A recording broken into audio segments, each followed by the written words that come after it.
Welcome to Your Kids Don't Suck. Kids don't suck anything that's sweet.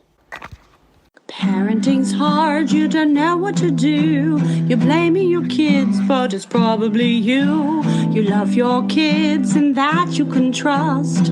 Just remember your kids don't suck. Welcome to Your Kids Don't Suck, cultivating closeness with your children through non-coercive conscious parenting. We're your hosts, Cara Tedstone and Rythea Lee. Let's dive in and grow together. Welcome back to Your Kids Don't Suck. This is a labor of love. We love doing this podcast. We look forward to it. It is so thrilling to help parents to process our journeys, to give a new perspective on how to parent that is non-authoritarian, that is collaborative, and is ultimately the most loving path we have found.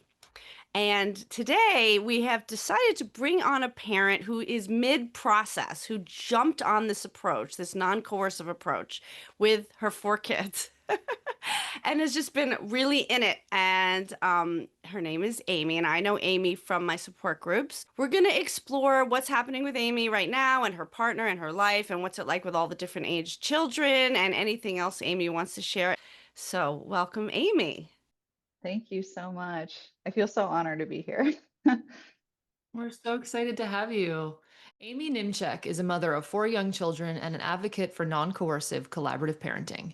Her journey began when she became a parent at 23 and set out alongside her fully committed partner to break generational cycles and raise her children in a way that honored their autonomy, emotions, and inner wisdom. Through years of learning, unlearning, and deep inner healing, she found her way to an approach that felt like home. Amy's also a trauma survivor on a path to healing, and today she integrates her lived experience, parts work, and deep intuition to model a path of connection, repair, and radical trust in children. She also does peer counseling and continues to explore healing across generations. It's so great to have a parent who's right in the middle. Yes. Yeah. I'm kind of in the thick of it with the ages of my kids and kind of when we started. And yeah, so I have 4 kids. They're 9, 7, 5, and 3. We really jumped on this non-coercive path, I think, about 3.5 years ago. So our oldest was about 6 and messing it up a lot along the way. But yeah, so I first became a parent when I was 23. And, I started my parenting journey a lot through instinct and trial and a desire to break cycles. I kind of knew that from the start, and I felt that on the inside in my intuition. We unfortunately didn't have the language or the tools for non-coercion back then. So we were making really small shifts as parents, my partner and I. I remember each step kind of brought us to this journey, these little shifts that we would make together. I can remember at the very beginning, we decided we didn't want to use corporal punishment. That was we weren't going to do that. Both of us were raised in that type of environment. So that felt like something neither of us wanted to do for our children. And then along the way, we would just make these small little adjustments when things didn't feel right. I remember my oldest trying to make him share his toys with like his siblings or his friends. And my partner would come up to me or he's the one that came up to me and was like, "Hey, I read something that we probably shouldn't make children share. We should try to model taking turns. And these are their things that they get to play with for as long as they want." And it was those small little shifts that just kept bringing us here. When thinking back on our story, I didn't have this aha moment where I was like, "Oh, this is where we need to go." I had a lot of moments where we stepped out of the traditional paradigm and it led us here, but I couldn't think of this like big experience that we had. It was very gradual to get here. So you started when you're young, your oldest was 6. Yeah, he was about 6 How long ago was that? so that was about 3.5 years ago. Oh, so it's been 3.5 years. Yeah, and we went through the tornado phase that you talked about in one of your podcasts. And I didn't know that that's what we were going through. It was because I hadn't found you yet or Vivek yet. And I just kept trying to tell myself, especially my oldest, he let out so much physical expression when he was letting go of all the control and I want to say trauma, even though that sounds strong, but trauma that we kind of passed on through our own patterns that we weren't conscious or aware of. And so and still, even 3 years later, he still has moments where he will physically express, I think, this suppression that he's held on to for so long. And it's been really hard to work through those moments with him. But I keep showing up. And just the other day, we had a hard moment on Friday together. And when we repaired, which, we all know how important repair is, I repair every single time. I just told him, like, I will never, ever give up. Like, I will never give up trying.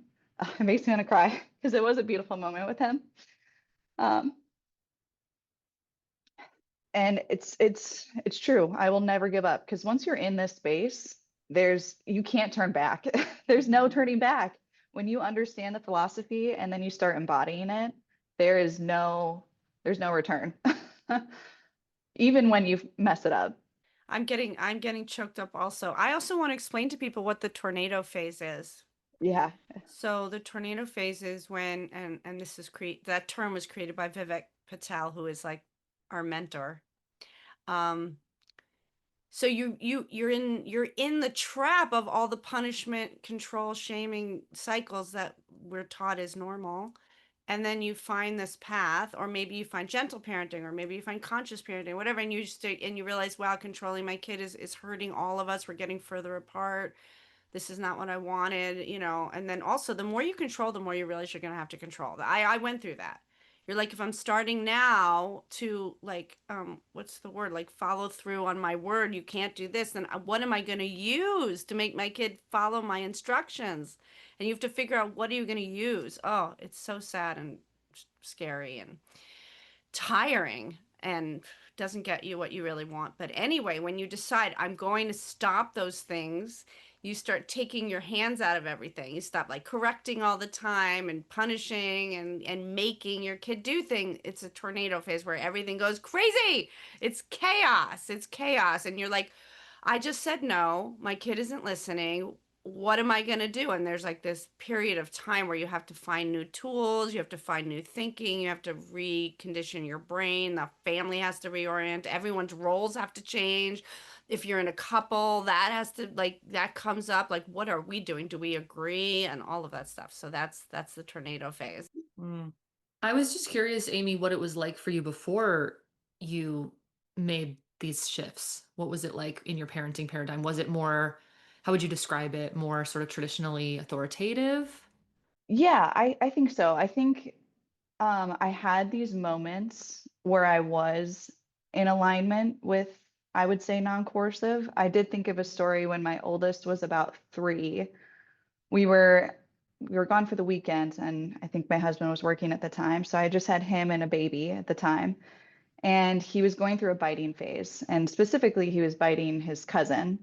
And my brother and sister-in-law are very authoritative parents, and when he bit his cousin this one time, everyone kind of had a big response. And I went out and I got him and we went back into a room together. And my whole family, I know, thought that I was punishing him, shaming him. I'm sure, you can't bite. This is why, all this stuff. But instead, we cuddled and I was telling him all the beautiful moments we had during that day and didn't mention the biting at all. And just, we had this beautiful moment of connection between him and I. And yeah, it was beautiful. Unfortunately, it wasn't the aha moment that I wish it would have been. But I had those little pockets where I really listened to the intuition instead of what I was raised in. And in that moment, I was really pulled to connect with him. And I'm so happy I listened to it. Because I think we ignore it a lot, and society makes you ignore it. And I did after that. There was other moments where I did ignore my intuition. And we tried taking gentler approaches in the gentle parenting community. My oldest, I remember giving him a couple timeouts when he was probably around 4, and those were heart-wrenching. And so every time we would make a decision like that, because we were like, we're not spanking him, but we'll do a timeout because we thought that was better. That also just hurt us deeply. And so then we went back to the drawing board, my husband and I were like, okay, we can't do timeouts. What can we do now? Okay, we're going to shift to time ins, which is like we're with them and we're the co-regulator. And I'll never forget the first time in I did with my oldest, and he just wrapped his arms around me and we just hugged on the floor, laying together. But eventually, those didn't feel good either. It was like we're taking him because he's having a big emotional response to something, we're taking him into another room, even though he's with us. It just still felt like there was the rupture. The rupture was still there. So then we dropped those, and that's really when we dove fully into, I feel like, non-coercive parenting. That's when we dropped pretty much everything. Limits on food, tablet time, sleep. My oldest goes to sleep at like 1:32 in the morning every night. But that's his natural sleep cycle. So we try to honor that, even though it's exhausting for us sometimes. Well, so when did you find me or Vivek, or like when did you realize there's actually a word for this, or there's a framework for this? I feel like so it was about 2 years ago that I found Gentle Parents Unites, and I found Sujai first. That really helped give me the language of what we were doing. I joined her weekly coaching calls too, and that was also amazing because she really started to treat me the way I was trying to treat my children. So that was my first experience too of having that come back to me. And then Vivek, he randomly would come up on like TikTok or YouTube shorts. I remember too sometimes thinking about the stuff he was saying. I was like, what? That's crazy. What is he talking about? And now, of course, now that I'm really deep in this, everything he says just clicks. Right. So what's it like having little ones that are just born into this, right? Yeah, I was just talking to my husband actually before this call about that, about how interesting it is to see our 3-year-old who she's basically kind of had this from the start, and how amazing it is how she's able to collaborate at just 3 years old. Yeah. Where my oldest, for instance, it took years to be able to get to this space where he can collaborate with me. And we still struggle with collaboration Oh my gosh. Wow. because of how deep. Those roles are, sort of cemented. Yeah, Yeah. yeah, yeah. That's And so he still interesting. struggles with the safety of where we are right now, I think. I think that's really profound, like to sort of just acknowledge that like that's okay. Like there's nothing wrong with that. That's part of it. And that's what is, sort of the pathway for a lot of families who start later.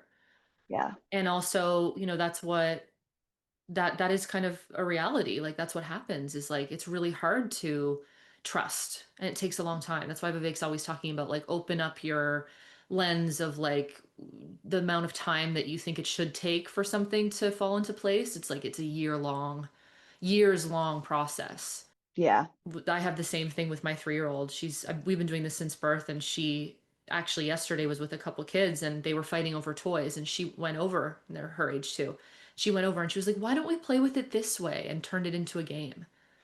And she just like helped them collaborate and like solve the problem because like that's how we do things at home. Like it's just easy for her to see like these solutions and these ways to collaborate that are like peaceful and connected, and it's just amazing. Yes, yes. I love that so much. I think that people don't understand who are not doing this, and probably most parents who are not doing this approach, that when you treat a child like a whole person and they feel like a whole person, you really can like negotiate at like Yeah, any age. You can be like, well, what do you think? Let's try this. How about that? Like, and people can't so true. conceive of that. They can't conceive of that.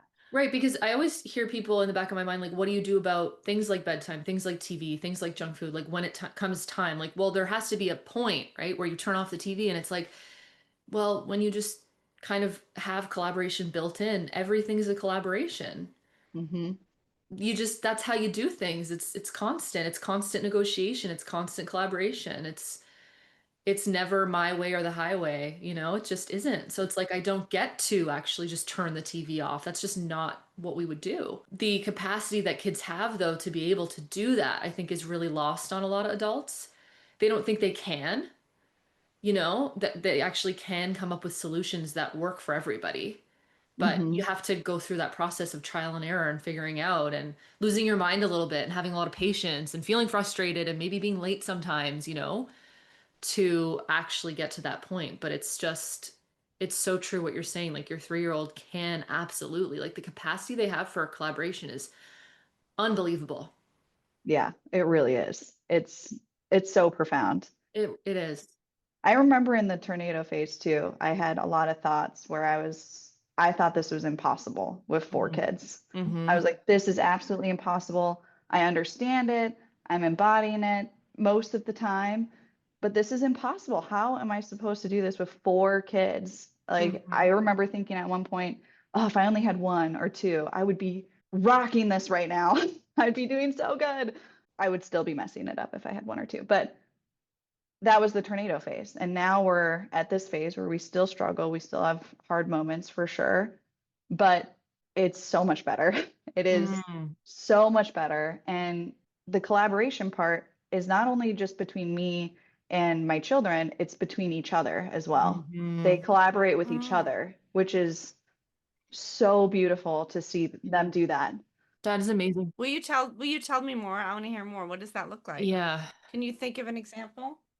The first thing that came to mind is sometimes, 2 or even 3 of them, sometimes all 4, will try to all talk to me at once. And my brain, I mean, I cannot take in more than one of them at a time. So, I'll tell them, okay, but like my brain cannot process all of you at once trying to give me this information. I'm going to have to listen to you at one at a time. And then they start to collaborate with each other of who Mm. gets to talk to me first, who has the most, their information needs to be heard before the other one.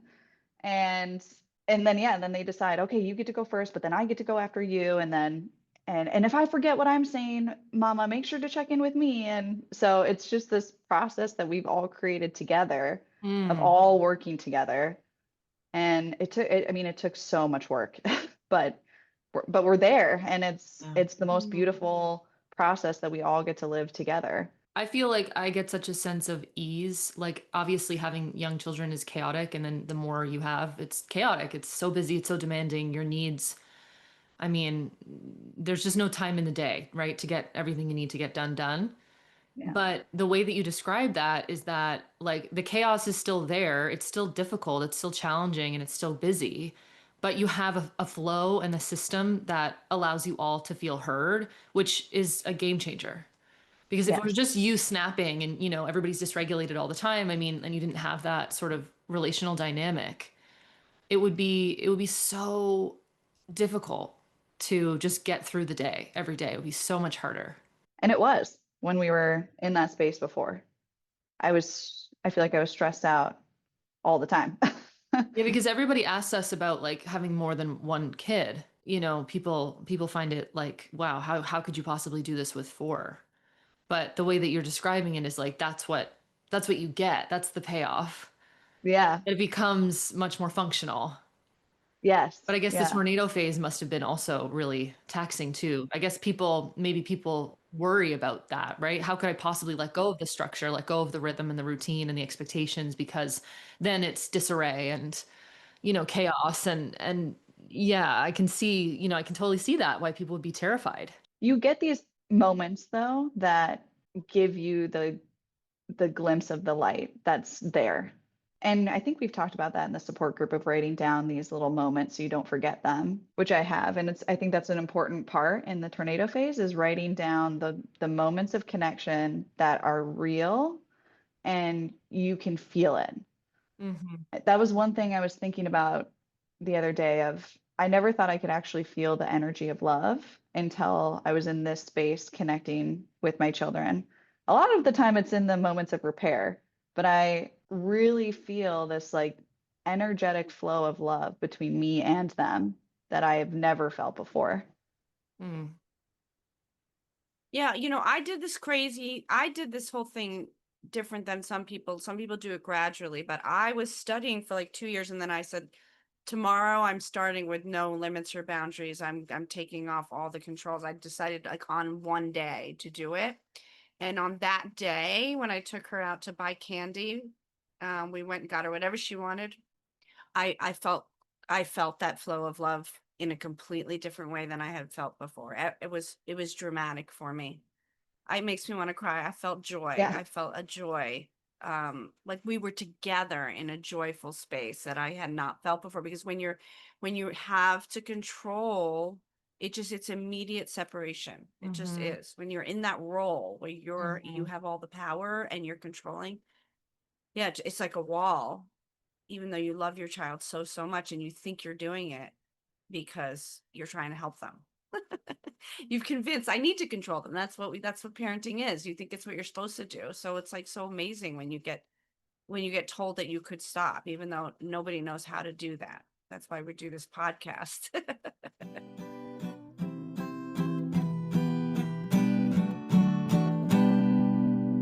So I talked to all of my children before this several times of like, I'm going to be on a podcast, and my oldest, which I was really surprised because he likes to also kind of be he was like, yeah, you can share everything. And I was like, oh, okay, great. And then my 7-year-old just changed his mind 2 nights ago and was like, yeah, you can share about me. Mhm. Just say my age, not my name. And I'm like, okay, Mhm. that's great.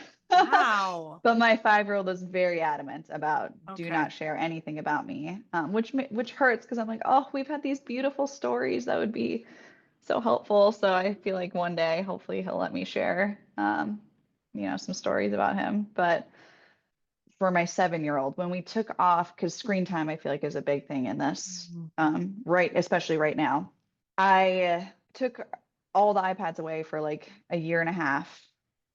This was a while, obviously a long time ago. And then when we went non-coercive, our 7-year-old found all the iPads, so we brought them all back out, and and for a long time he was on it all the time. Just that was, and all the fears that come with being on, your tablet all the time.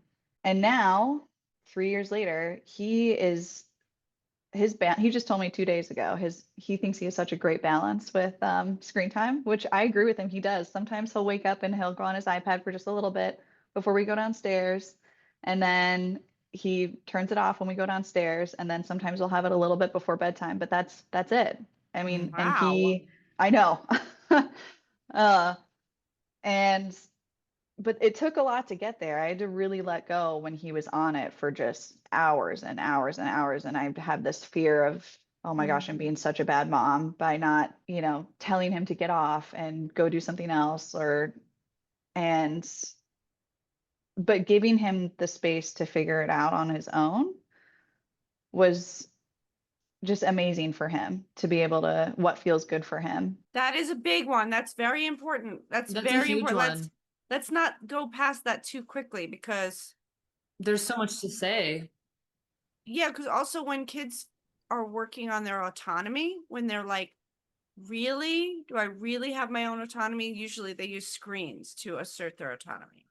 Yeah. They're like, nope, nope, I'm going to be on this as much as I want. No one can stop me. And they, and everyone has all those things. It's addictive, blah, blah, blah. It's frying their brain, all that Hmm. stuff. I remember my daughter decided to her and her friends like found these apps that limit your screen time. They put it on their phones together.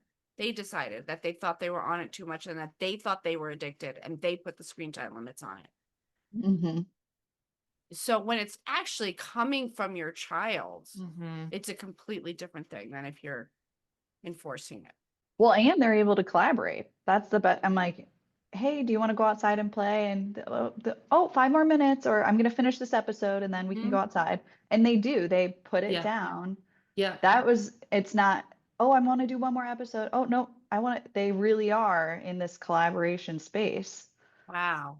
Only when you can really let go, when you can really let go and trust that, which is so hard. And I've been there too.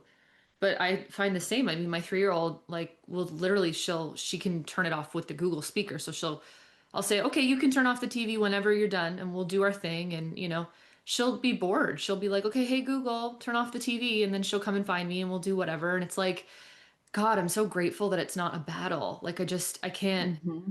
I always really was worried when she was much younger. I was so worried about facing this sort of like screen time battle that everybody talks about. Like, you're gonna have to limit it. You're gonna have to figure out a way. They can't watch more than 20 minutes a day. Like, what are you planning to do? And I'm like, nothing. I don't want to do that. That sounds so scary and hard. So, it's like it's such a relief when you see them actually just really listen to their bodies and go, I'm bored of this now. I've had enough of this now. And it's Yeah. not coming from externally. That can take a very, very, very long time, and it takes so Hmm. much longer Yeah. than you want it to. And Hmm. I can Yes. honestly say that the screen time was the biggest source of stress and worry for me in this whole process, Yeah. Yeah. more than anything else. Yeah, more than eating sugar. I mean, more than anything. And the thing with the screen time discussion is that, like, of course, it's very complex and layered. And as kids get older, there's like all this content that is like scary to engage with. And, we know the possible outcomes of just letting our kids willy-nilly. But what is forgotten, I think, is that like we're not hands-off parents though. Right. We are actually right there with our kids. We're trying to open the door so that we can guide them, we can help them, and we can be there with them collaboratively without shame and without judgment and without sort of authority and trying to take it away. But that, Hmm.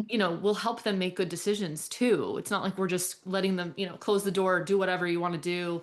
We're gonna go do our own thing all the time. When you get that, when you're really sort of embodying this practice and you really understand that it actually requires us so much work in other ways, requires a lot of like reading and thinking and deep sitting with and side by side and playing Roblox and getting into the things your kids like and joining them, and it's a whole different way of working with your kids. When you just talked about some of the games that they play, my two oldest are really into Minecraft. Hmm. So I made an account and I'll join their worlds, or I'll make a world and they'll join my world. But we process together in these Minecraft worlds together. Yeah. Yeah. Like this one time they were both, I can't remember, I'm sure they were mad at me about something, and they created this maze that I had to go through, this really hard maze that I had to go through. But at the end, I opened up a chest full of my favorite flowers, these like white That is flowers, so sweet. and they both built little hearts next to it. So we like virtually went through this Yeah. process together. Yes. That is so beautiful. I mean, I just think it's amazing that you can see it that way. Like that is deeply, deeply beautiful. That is a beautiful way of seeing that. And that's what that's about. Yeah. And I think like it's easy to just be like, oh, like stupid Minecraft, like it's such a waste of time. Like, no, I'm not interested. I don't want to. But then you like look at what you miss. Yeah. Like I'm gonna Yeah. struggle when my kid's into video games and stuff, if the time comes because I really suck at that stuff. Like I'm bad at it. It's hard for my brain and I'm gonna have to learn because I Yeah. don't want to miss Yeah. out. Like what if she creates a maze for me and flowers at the end? Like I need to know. Right. I need to know.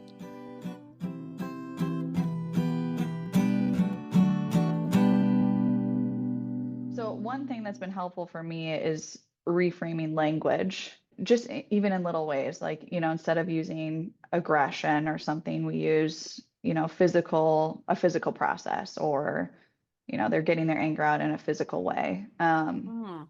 So for my daughter, I talk about like potty independence. I don't like the word potty training because Mm. Oh, so I love I'll that. say Potty potty independence. independence. That's Yep. great. So we recently went through her learning potty independence, and she's been doing absolutely amazing. So proud of her. But we went through a moment where it was really hard. We had like a few days where, oh my gosh, it was really hard. But she never asked to go back in diapers or anything like that. So I really tried to be like, okay, this is just where we're at. Even though Mm. we're going through 20 different clothes in one day, it was so hard. And internally, I was struggling. I was like, oh my gosh, I, should have kept her in diapers. Maybe I should go buy diapers. And at one moment, we went to go cuddle on the couch together, and she just grabs my face and turns it to her, and she goes, I love you, mama. And then we play this game where she says, "You're the best." And I go, "You're the best." And she goes, "You're the best." And I go, "You're the best." And then at the end, she goes, "We're the best." And we gave just a big hug and embraced each other. And it just made me think, like, man, if I was still stuck in this old paradigm, we would have totally missed that moment. We would have never had that moment together. Oh my gosh, yes. And it was such a beautiful connecting moment that we all talk about, that energy of love between us. And yeah, I would have totally missed it if I would have just if I hadn't worked on myself Yeah. and gained all the tools for myself to work through that internally. It's true because, like something like the potty, the changing of the clothes and the like watching and the dealing with like just the exhaustion and the stress of like dealing with that, just biting your tongue and not projecting. I mean, I so hear you. It's like that has saved my like relationship with my daughter more times than I can even I don't even know. I mean, I don't know where we would be actually if I didn't have this practice because it is so internal. Yes. I mean, like I think that I would have treated her so horribly so much of the time in comparison to what I'm able to do now because it's just constant, like vigorous, rigorous work on yourself. Mm-hmm. And then, yeah, even amidst like a chaotic, like mess everywhere, changing the kid, the three other kids are around. It's so hard. It's just hard. You're still Yeah. able to have that moment where your kid is like, I love you. And you're like, I love you too. And Yes. it's actually felt like our kids see us working too. Like my daughter watches me when I'm regulating myself and I'm trying not to, and I'm going, you know what? No, you know what? It's not your fault, honey. It's just me. It's just whatever I'm saying. And she's watching me and she's going, oh yeah, you're the best mommy. Like they get it. They know what's happening. Mm-hmm. Yeah, they do. They do. My 7-year-old is very, very, very empathetic. And when he sees me in those moments where I'm self-regulating and I'm going through my own process, he always comes up to me and he'll just rub my arm or he'll give me a hug and he'll be like, "I'm sorry you're having a very hard day today." That's beautiful. And Right. yeah, he just did that to me just the other day on Friday when I was having a really hard time. He's just, I'm like, "Oh, thank you. Like, I'm doing okay. I'm gonna be okay. I'm gonna work through this." And he's like, "I know. I'm sorry you're having a hard day." Oh my God.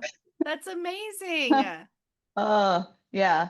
And he shows up with presence. And Yeah. that's what I'm trying to learn too. And emotional vulnerability and attunement and authenticity. Mhm. I mean, these are things that like, especially our kids raise male. They Yeah. desperately need explicit teaching, Hmm. which is done through us and our behaviors, right? Not through like, here's how you do it, but here's actually what this looks like in practice. So, I mean, Right. Right. what a gift for, your 7-year-old to be able to just attune to you in that way and really believe in what he's saying and feeling it, right? I could cry. That's I know. Me relational. too. That's relational, that's like how you live a relational life. Hmm. That's just the most beautiful gift you could give a child. Yeah. I want to say that, Amy, I think it's so great that you're connected that moment with her when you said you're the best, and you hugged, that you connected that to the fact that you were that day working on letting go of control, like you connecting that. I don't know if all Yeah. parents could understand that when you give up the Mm-hmm. control, you start sharing power, those moments arise more and more, and they're more powerful and they're more clear because your Mm-hmm. child is free to love. They're not Mm-hmm. scared Hmm. of you. They are free to love you. Where if you're being controlled all the time, love gets very confusing and cloudy. And, of course, your kid loves you no matter what. But the Right. control, really makes it much more cloudy and difficult. Yeah. And their love, I feel like when they're in the control, I feel like their love to you is more of trying to get you to accept them. It's not that deeper connection of love between two of you. It's this of just trying to get your acceptance and your love. That's how Mm-hmm.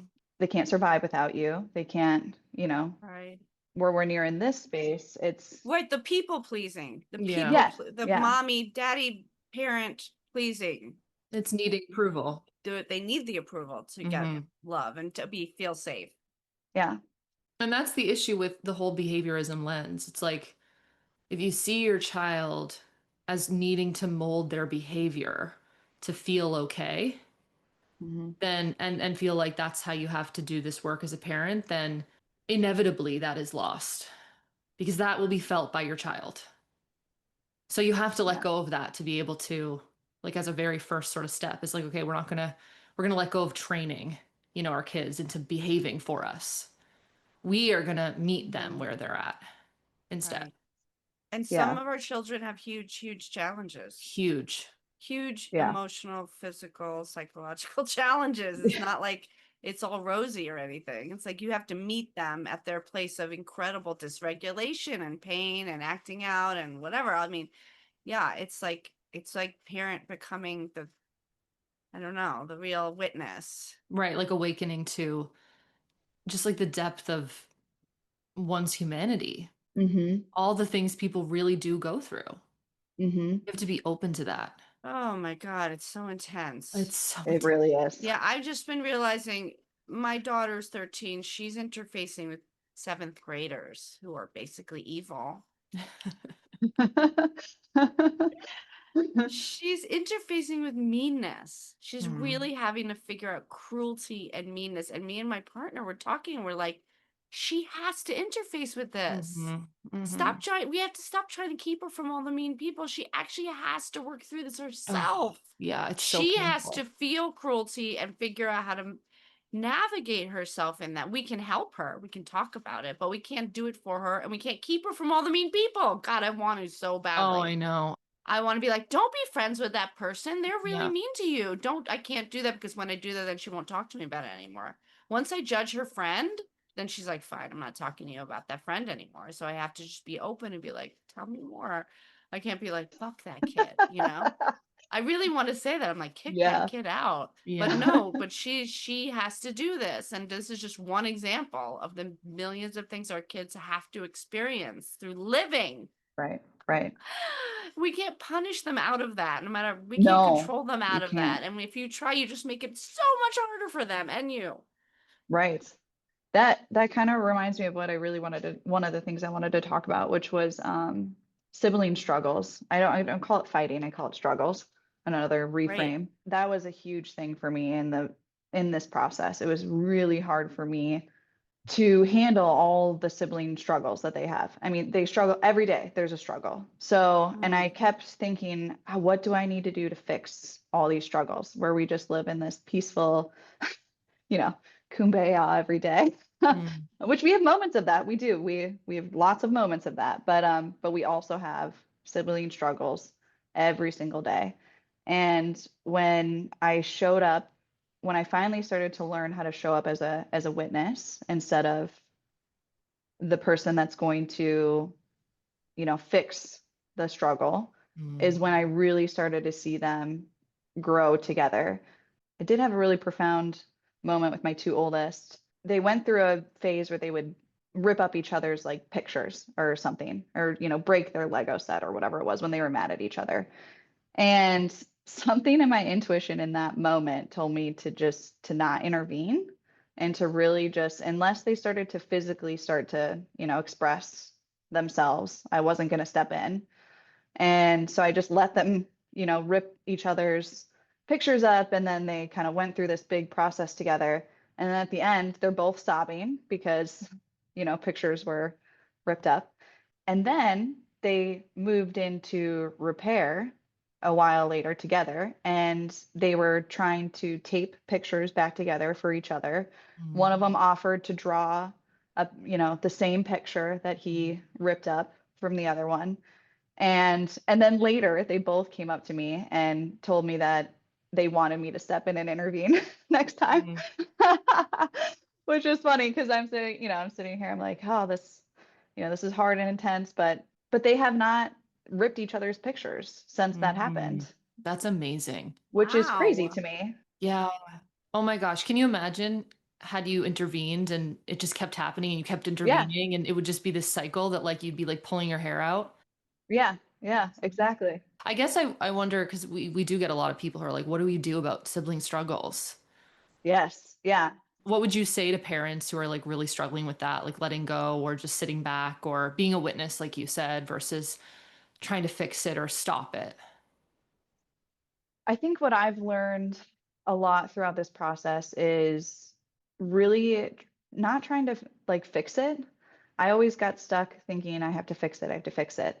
But it's really trying your best to show up in the middle and not trying to be on either side. I really, when things start to turn, if they start to turn physical, which sometimes they do, I'll just get in between them because they're not trying to hurt me. Mm-hmm. And so usually that can just, and I say less, Mm-hmm. say a lot less. And I try to use a lot of declarative language, which is like just narrating what's kind of going on and Mm. trying not to, do any type of shame or guilt of what's going Mm-hmm. on. And I think is it Vivek that is it the popcorn empathy of, going back and Yeah. forth Mm-hmm. with empathy, but also just trying to trust their process. But but it's hard, especially when things get physical. That's hard for me. I really have to, step in and just be in the middle and, make sure bodies are staying safe. That's Hmm. really where I try to put my focus is bodies are staying safe.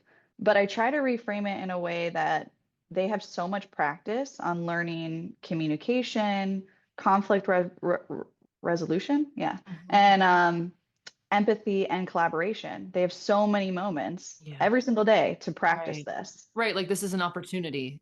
Yes, Right. exactly. Another Yeah. opportunity. So I tried to take myself out of that. I mean, I only have one Sorry. kid, so I haven't had to deal with this much except in play groups. Yeah. But I don't know what you think about this, but I tend to like if Tori was if they were ripping up each other's paper, I would draw something and be like, nobody's ripping up my paper. This is so unfair. I do stuff like that where I get really, I put myself in the conflict and make myself the focus. That's something I do a Mm-hmm. lot with younger kids.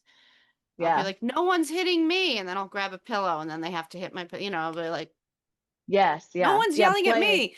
Why don't I get yelled at? And then they team up on me, and I try to find a game in the middle of it so that they have to band together. I've used that too. That is also very powerful. And play, of course, play is like, Mm-hmm.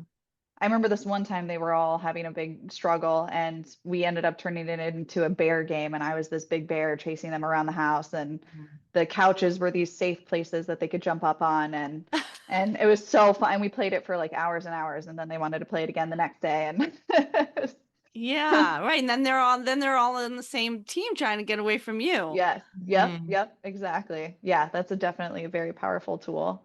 Well, I guess a lot of it is like working with the fear because I know for some parents, I had a parent say to me like, well, if my kids, they told me they said to their children, you guys have to not fight because like you guys are going to have each other one day, like you guys are going to need each other. So like that's their fear. That's the parents' fear that what if they don't have a good relationship? Like what will we do?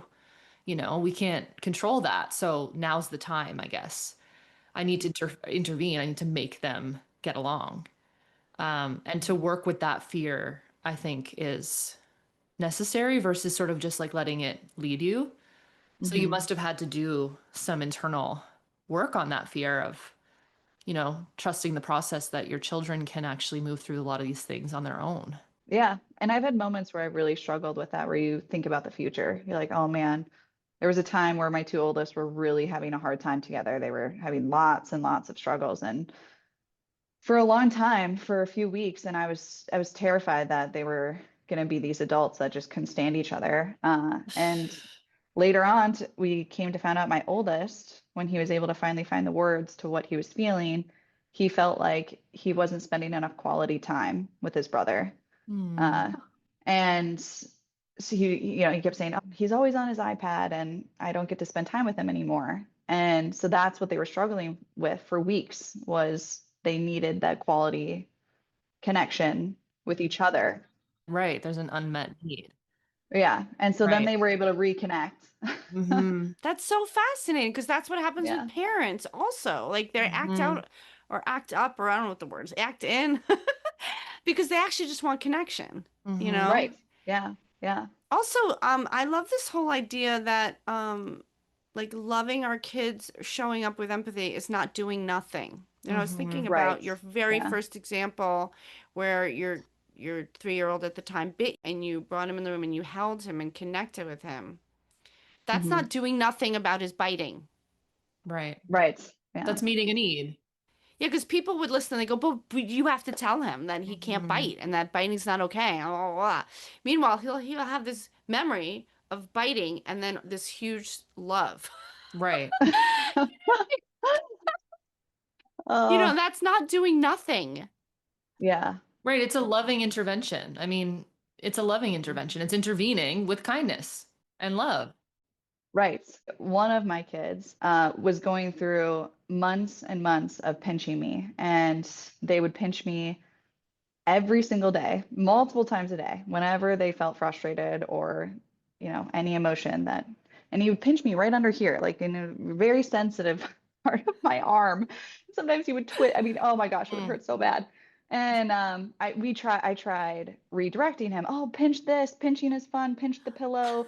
Um, oh, Play-Doh feels like skin. Let's pinch that. Like I tried all these different things, and sometimes I would get exhausted and frustrated and be like, "Ow, don't pinch me," because it just um and then I went to one of Vivek's workshops, and I forgot about the story that he talked about with these two kids that were hitting a lot of the adults and were hitting him, and he was the only adult there that thanked the kids for hitting him Mm. and just embraced that they trusted him. And it just I forgot that story. I had heard it before, and I actually used it with another kid, or used that approach with another kid, and it was amazing, but I forgot the power of it. Anyway, so the very next day, or I think it was later that day actually, I knew I was going to get pinched. And so I was ready for it. I was like, emotionally, physically, I was like, okay, I'm going to just fully take in this pinch. And sure enough, a couple hours later, he came up to me, pinched me under my arm, and I instinctively covered my arm because it hurts.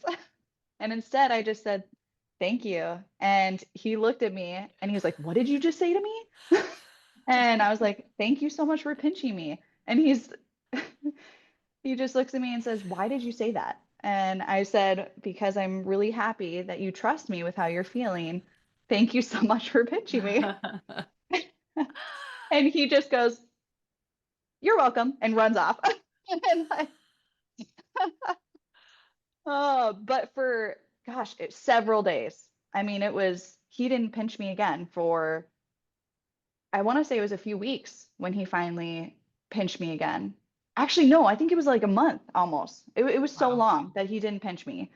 And there was definitely moments where he would have pinched me. And and this one night, we were really set up in a moment where he would pinch me. And he went in to pinch me, but instead of pinching me, he started kissing my arm and Mm. started saying, kiss revenge, which was just Wow. crazy.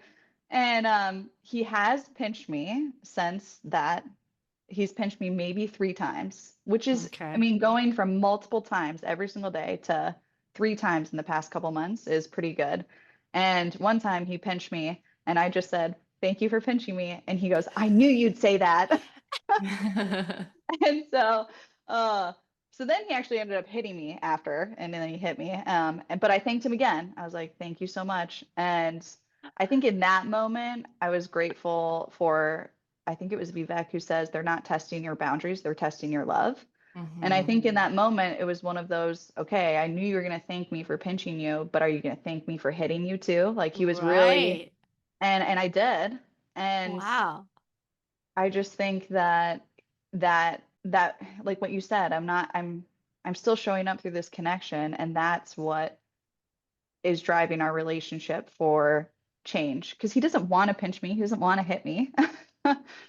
But Right. He wants to know you're there. He's testing you.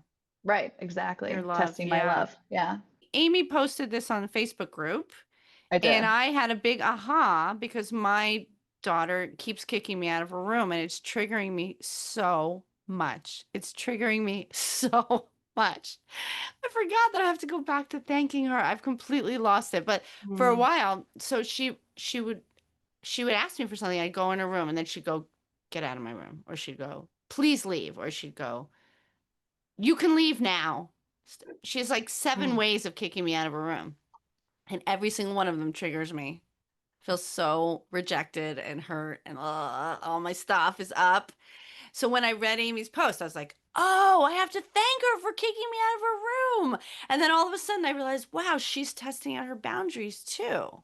Like maybe Mhm. she's looking for connection, but also maybe she's practicing her boundaries of kicking people out of her intimate space. Mhm. So I started saying thank you. When she would say, get out of my room, I'd go, okay, thank you. I'm leaving. Or I'd go, thank you for kicking me out of your room. And she did say, why are you saying that? And I said, because I respect your boundaries. Mm. But I've gotten back into feeling hurt again. So now I'm glad we're having this talk. I got to go Yeah. back. I got to do it again. That's one of the hardest ones. Oh, I yeah. think one of the hardest ones to really embody. Like you can say it, but it's like, ugh, it feels so like forced sometimes. Like I know we It were Yes. talking didn't about. feel, I actually had a shift of consciousness when I started Mhm. doing it. I actually Right. started to be like, wait, her kicking me out of her room is great. Like, I never got to kick anyone out of my room when I was, you know what I mean? I just started to be like, this is awesome. But then now it's sneaking back in. It's sneaking Yeah. back in my hurt child feelings. Right. Well, it's like the screaming for me, like when my kid like screams no or like, is really loud. Like I'm just like my instinct is to say, "Oh, you don't have to scream," which is still, sort of a corrective, even though it's like gentle. It's like I'm still telling her what to do. And I remember talking about this so much with Rythea and Vivek, and they were like, "You should just say like, thanks for screaming. Thank you for telling me. Like this is so important to you."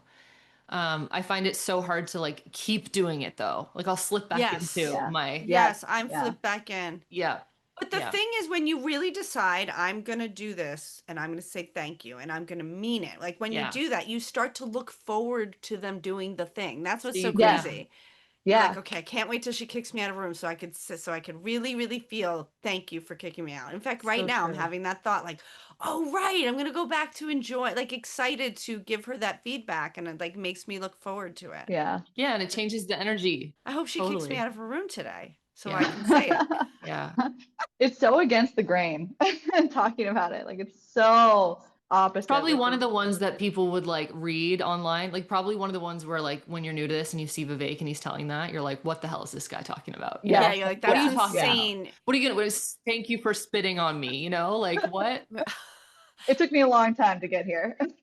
The things Yeah. is like, oh, you're encouraging bad behavior, you're training them to, all that stuff. You're not setting limits, and they don't know what's good and bad. They're gonna go spit on their friend, and now they're gonna go pinch People would everyone. definitely look at me if I were saying that at the park. People would Oh look my at me gosh. with Yeah. absolute disgust. Like I would never Hmm. be allowed back there. Like it would just but like that is Oh, such a great example of how it changes the energy like completely.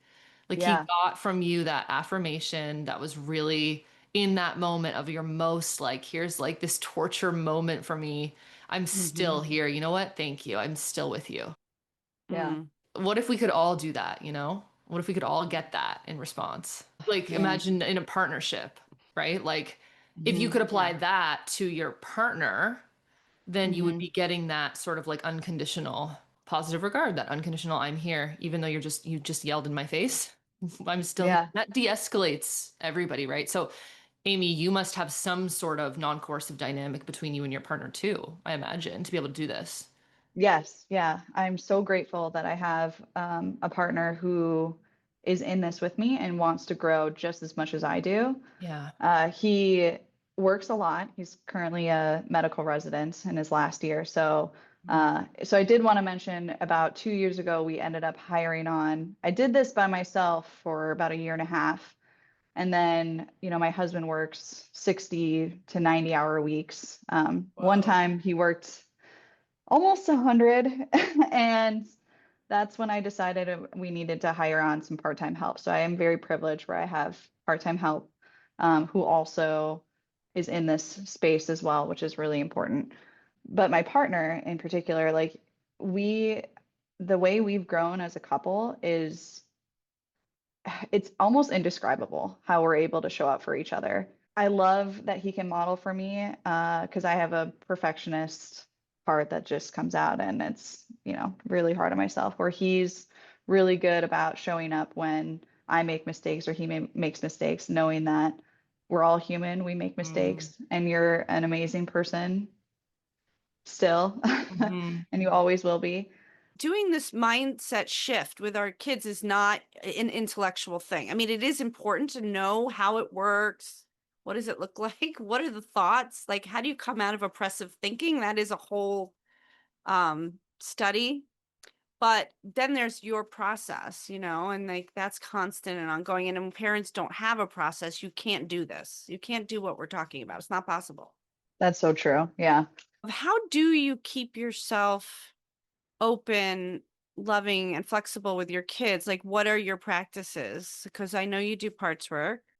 hmm How do you have your own process? What does that look like?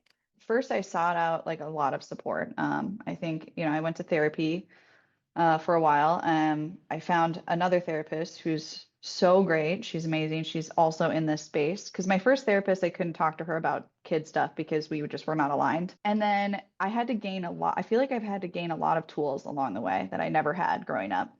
Just whether it's tapping, Hmm. going outside, and I have to lay down on the ground and like tell myself I'm not being attacked by a bear.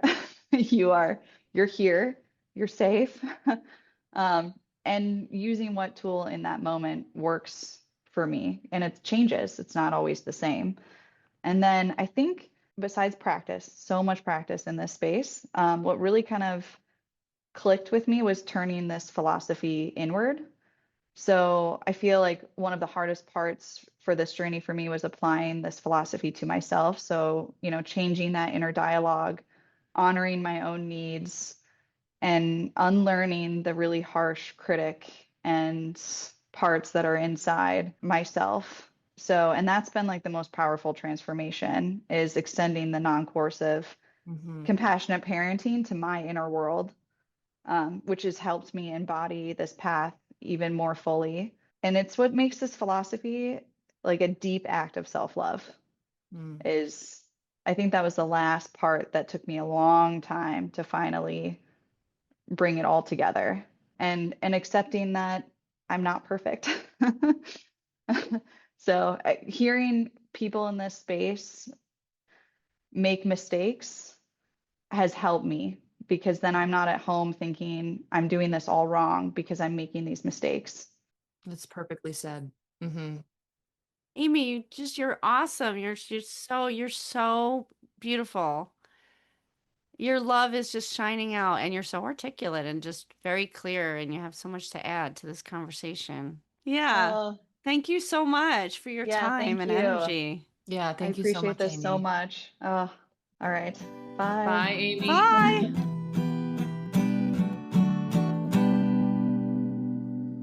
This has been Your Kids Don't Suck. You can find me, Cara Tedstone, at www.caratedstonetherapy.com and on Instagram at Cara Tedstone Therapy. On my website, you'll find links to recommended readings and a link to my Reparenting with Mindfulness workbook, available now on Amazon. You can find me, Rythea Lee, at www.rythea.com. That's RYTHEA.com. There you'll find published books, articles, and music, and parenting videos. Also, I'm on TikTok at Rythea Lee, on Instagram at Rythea Lee. You can book parent mentoring sessions with me through my website. And also, I have an Advice from a Loving Bitch YouTube show that helps people heal self-hatred, and that's Rythea.com/advice. It is important and essential to put our voices, Rythea and Cara, in a context. We are two white, cisgendered, straight, middle-class women living with financial and societal privilege. Because of this, our perspectives are limited and do not reflect the realities of all of our listeners. This podcast will feature guests with expertise around conscious parenting who differ in race, class, abilities, sexual orientation, and histories from us, to broaden the conversation and reflect the lives of as many people as possible. 25% of the proceeds of this podcast will go to creators of color who have been mentors and influences on our work and in our growth as parents. If you like our show, please subscribe and stay tuned for more conscious parenting advice and insights. And check out our link tree at linktr.ee/yourkidsdon'tsuck to donate and connect with us.